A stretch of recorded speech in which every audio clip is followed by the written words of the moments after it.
Hi everyone, welcome to my third daily edition. In this daily edition, I'm going to be talking about sampling data and handling data as part of the D3 this week for the video.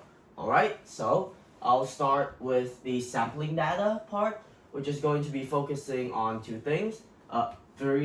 Four main sampling strategies that I've researched on about. First is probability sampling, stratified sampling, simple random sampling, and system sampling.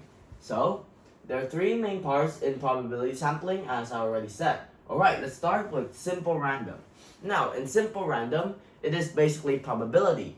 Well, in this type of sampling, each point of data or each outcome has an equal chance. So when simple random, let's say I have 10 people, and I can choose one of these people to represent something such as wearing glasses or not. And when I talk about simple random data sampling, it means that each of these 10 people have each a 10% of being chosen, which is equal. Now, next is going to be stratified sampling. This is a bit more complex than simple random sampling because there are two steps to it. First is going to be splitting the participants into groups of age or any other category. For example, there are 100 people and I split them into three groups. One, let's say, with disabilities, one's with different ethnicity, I guess, and ones that are Asian, let's say. And now I have three groups. And from here, I take samples proportionally. So if there are three groups, I need to take samples from each group equally. So for example, if I take 20 people from group 1, I also have to take 20 people from group 2 and 3 because then it's equal.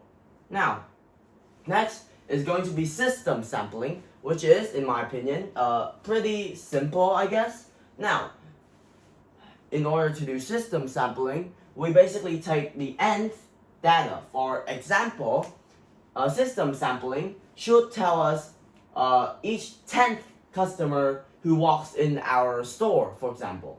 So in system sampling, we can take data from every 10th, 20th, 30th, 40th, 50th, 60th, 70th, and etc. So that's how probability sampling works. And now I'm going to be talking about handling data. When handling data, there are three main things that we need to do. Firstly is deletion. Now, deletion here means that we scan over the paper or data and delete any miscalculations as well as delete any unnecessary data.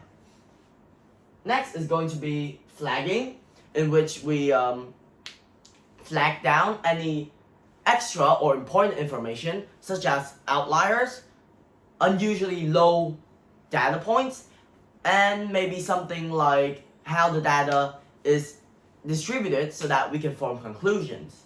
Lastly is imputation, in which we input data to compare how it compares to the controlled data. So basically, let's say we have 10 people, I can add 2 people, 4 people, and 6 people to see the difference on, let's say, the median, the mode, and the mean.